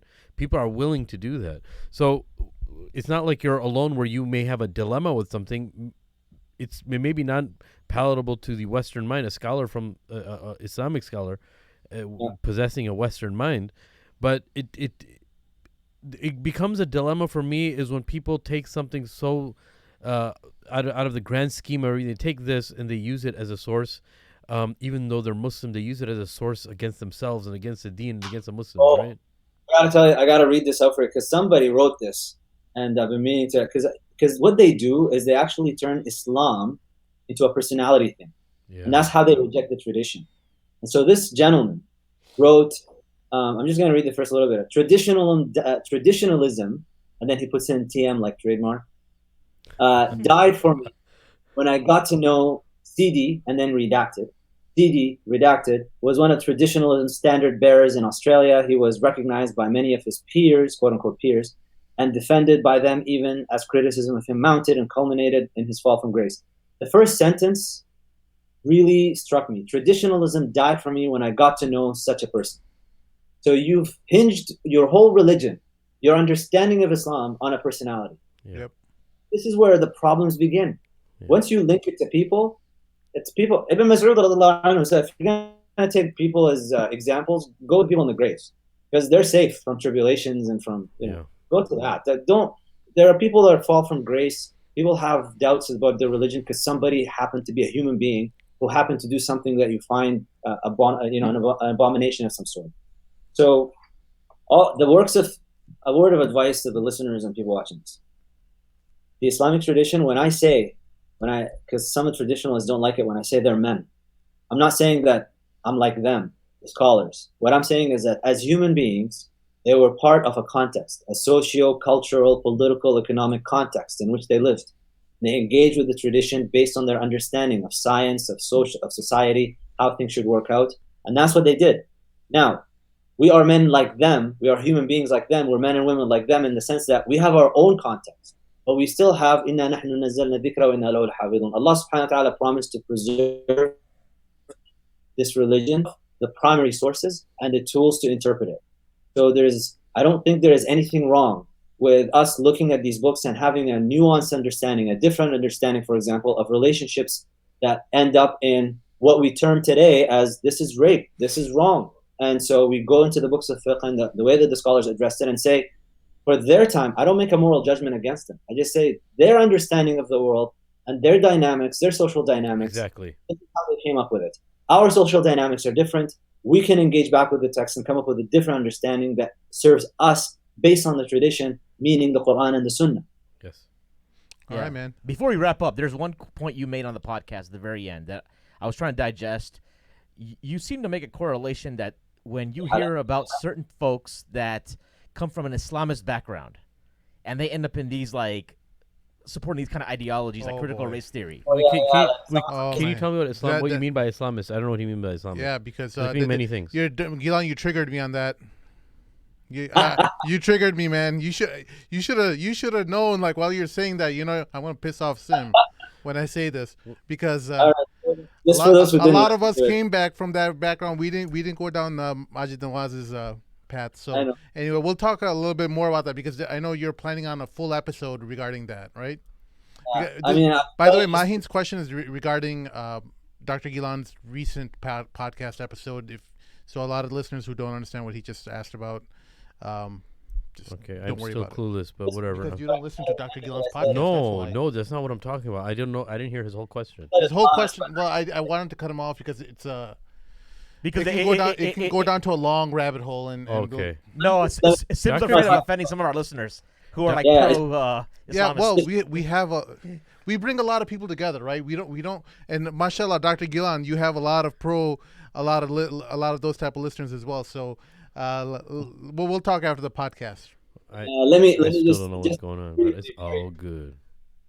Of what it is, I said I'm not surprised when I hear that someone who was all gung ho for Hizb ut-Tahrir, Or and then all of a sudden, Is it or Ikhwan? you said or Ikhwan. yeah. Like I'm talking about extremists, like really Yeah. going after it, and then they leave it and they drop it and they become either like a Majid Nawaz type, or they become like someone who's all about CRT, critical race theory. I'm not surprised when that happens, and the reason I said that is because when people go into this, my problem is that when you involve yourself in a movement, whatever the movement is, and your obsession is with political power, realize that I'm in a movement that you come to a realization at some point where, like, for you, your subjective assessment of it is this is not going to work out. Then you abandon it and go to the next thing where you find that yes, that's what, and that's why I said Okay. I can get that. You know what? I can agree with you on that. I'm glad. Yeah. We're still friends. You better be, man. He's about to delete the This is- podcast. There's very little that Dr. Ghilan could do to really upset me about anything. Yeah. But all of us, man. well, I'll disagree with him on once in a while on a few points, but you know, and alhamdulillah, like, you know, you can just disagree with anything Dr. Ghilan says, and but I think what I always tell people is that, you know, on Twitter you have like a small space to work with, and whatever way you come across as, it just sounds rude, and because of the shortness of the character. I encourage people just to write an email and just say like, hey, you know what, this is what my issues are, and can you explain it to me? And I know Dr. Ghilan, just through listening to his podcast, he goes through a lot of these Q&A sessions where he's going through a lot of the questions that are sent to him, and he'll address it if it's really a good question. But I don't like some of the responses that we saw on Twitter. Look at it recently. I will respond. I've read lengthy emails and messages from people. Yeah. Where it came through in the message that they were concerned and they wanted to share something with me that they thought I didn't pay attention to. I will read those. I'll reassess. I'll re-examine. I have no problem walking back anything that I say if I'm shown that what you said was wrong, and here is the reference. The reference for what you said is wrong, and this is actually the truth. No problem whatsoever. I'll go back to it. Imam Shafi'i said, I think it was Imam Shafi'i said, a person to be scared of is one who you tell them something and they find out that it's the right thing and they go back on it. He's like, that's the person. You know, and that's something that the other side cannot say for themselves, because the last time I've seen anyone from the umbrella of the liberal camp, especially in the Muslim community, actually going back and admitting to certain mistakes that they've made, it never happens. I've seen conservative Muslim scholars actually admit to certain mistakes that they've made. This whole post, I apologized. Right. And we don't see that from their camp, because they're not grounded in the religion. It's only the religion is like we said, talked about earlier. It's a tool for their objective, for their marketing campaign. Right. Use their terminology. Religion is a performance. Exactly. Yeah. Hey, Doc, you mentioned something a lot in the whole theme of this podcast, of this interview, or this conversation, whatever you want to call it, about like reflecting the Quran, how you're like going back, like today I read the Quran. So like some people have a issue. They're like, how do I read the Quran? They're like, it's like, maybe it's over their head. How do you read the Quran? Or when you read it, like, is it because you're reading in Arabic and you understand in Arabic and you're able to reflect that way? Or like if someone wants to do what you're like, just to like engage on a daily basis, that's a takeaway that I'm getting from this show, is like, and it's a takeaway that a listener should get when they're looking at their worldview. But where do they start? So can I just understand the question? What you mean is what is reading the Quran? Is that what you're asking? Yeah, like you say you should be reading the Quran. What is that? Yeah, because you're drawing all these lessons, because we're talking about the subject and you're just dropping like Allah says this, Allah says that, right? And that's not coming from just the Arabic reading when someone's just doesn't understand the Arabic, right? Yeah. There's got to be like, how does someone daily like read the Quran and with that understanding that they can just implement and they're able to draw these comparisons as they live their lives and when they're dealing with these issues? That's been a theme of this whole conversation. I think. Dr. Ghilan, I think what you're trying to say is like, when I read the Quran, I just try to see like how that verse is relatable to me in my immediate reality, or whatever my sphere is, whatever is happening to me in my life, or certain things that really resonated to me on a deeper level. I kind of is that what you're talking about? Maheen, like even when you're reading, I think what he's saying, like, what is the concept of reading? Like he said, they need a relationship with the Quran. Right. So I think you're trying to break it down molecularly, because Yeah. he says it many times, even throughout your podcast. Right. You say, you have to have you should be reading the Quran. Like, what do you mean by reading the Quran? Like, just break it down for us and our guests. Like, what do you mean? What is reading the Quran? So, there are a couple of levels that I read the Quran at. So I have my daily wird, where, alhamdulillah, like, so you do it. There's a daily wird after. He's gonna explain it. Wird is like wird is a regular recurring amount of recitation that you do, or adhkar that you do. That's a recurrent morning and evening adhkar, for instance. That's a wird. Yeah, I was day. asking for the listener. Oh, my bad. No, I know. I know what it is. Oh, my bad. It fluctuates. It depends on how busy I am or Typical whatever. scholars. I try to go through about 5 ahzab a day of just reciting, just revision of the Quran and reciting it. I do 5 hizbs, which is about 2.5 juz. And then This is two. This, There, he said it again. yeah, he did. Sorry. There's two hizb and one juz, when one para. I Okay. thought, I go about, One I go separa. through I thought he was talking about the group. Sorry. Go on. Yeah. Tranquilo. He got excited. He started salivating. So I go through 2.5 juz a day. I just go through ahzab, because just the way the Quran is divided for me. 60 ahzab, so I go through 5 a day, and then I read tafsir. Yeah. And when I read tafsir, I have a daily allotment of tafsir that I read, and right now I'm going through Ibn Ashur's and Nasafi's and al-Baydawis. So I'll take whatever passages that I'm going through, and I'll just read Nasafi's, I'll read al-Baydawis, and then I'll read Ibn Ashur's tafsir on it. And I go through even my own mushaf, my personal copy of the Quran. It's filled with highlights and annotations. Yeah. And like tags and things. And so there's the ritual level of reciting, and then there is the studying level, this is where I go into the tafsir of it. There are English tafsirs available, I think. I'm not sure which ones are. Not Nasafi, not Baydawi, and not Ashur for sure. I think there's some people who have been trying to translate Tahir ibn Ashur for in the UK, but There's one sheikh started with Imam al-Razi's. yeah, Suhaib Saeed. Fatih al-Ghaib. So that's but there are some English. I think that Ibn Kathir probably was done in English, Tafsir yeah. al-Tabari in English. That's available, but I would recommend you have to have the ritual level of reciting, and then you have your engagement with it through the tafsir. If you speak English, and if you don't speak the Arabic or you don't understand the Arabic, definitely read the translation. My recommendation is M.S. Abdul Halim's translation. Is my favorite one. And then engage with the tafsir. And as you read it, try to think of the greater implication of what is being there. And you'll find yourself just becoming more readily, that the verses will start to come to you more readily when you come across things and when you see things. Start to apply it more in your life. And then outside of that, when I'm going out, if I'm not listening to the Mad Mamluks or another podcast, I'm listening to Quran. What a guy. I'm listening to Quran when I'm going through, and as I listen to Quran, again, I use it as a method to revise. So I'm walking to the bus stop or just riding the bus or whatever. It's a method, and at the same time, I'm thinking about what is being recited. Yeah. Can I just add on to that really quickly? I know we have to wrap up. Can I just say something really quick? What I think, We really got which to may wrap up. help. It's got to be like 2 minutes. Less than 2 minutes, inshallah. Is there a So fight? no, that's tomorrow. Oh. One thing that helped me a lot is that a lot of times people ask questions, especially if they don't understand the Quran. If you understand the Quran, this is going to benefit. If you don't, it's going to benefit, inshallah. What does it mean to open the Quran and read? Right? Reading the Quran is of a few things, right? There's actually a definition for the Quran. First, you have to understand, like linguistically, definition of the Quran just means like a recitation, a reading, right? It comes from qira'ah.